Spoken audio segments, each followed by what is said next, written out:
This is a cute story about how we named the Mirage, which is a hotel that changed the history of Las Vegas and ushered in modern Las Vegas as we know it today. It opened in 1989 on November 22nd. But I want to go back to 1986 when I bought the property from Howard Hughes' nephew. I came one afternoon when it was time to begin to dream up the hotel, and I drove my little Mercedes 280 baby blue SL to the Sands Hotel, which was across the street from the real estate that was to become Mirage and Treasure Island.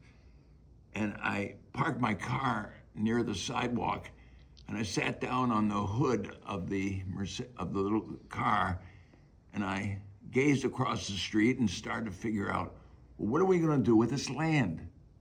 How do we figure it out? What will make people come to Nevada?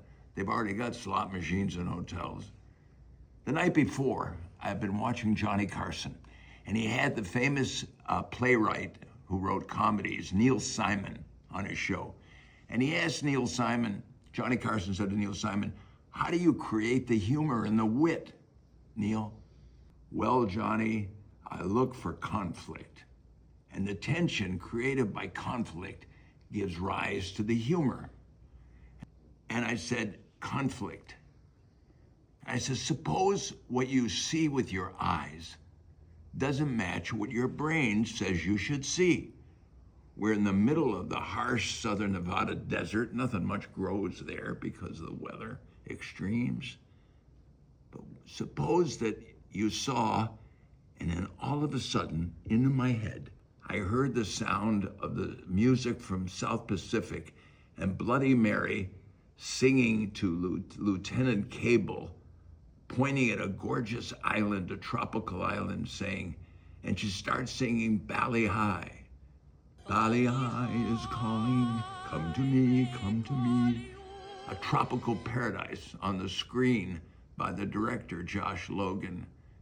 And all of a sudden it came to me, suppose what you see with your eyes on the strip is a tropical paradise. Now there's conflict for you. And I knew at that moment that the hotel was going to be a tropical idea in the middle of the desert. And of course, if you're going to build a tropical thing in the middle of the desert, it had to be one of two things, either a Mirage or an oasis. And I picked Mirage. That's the story.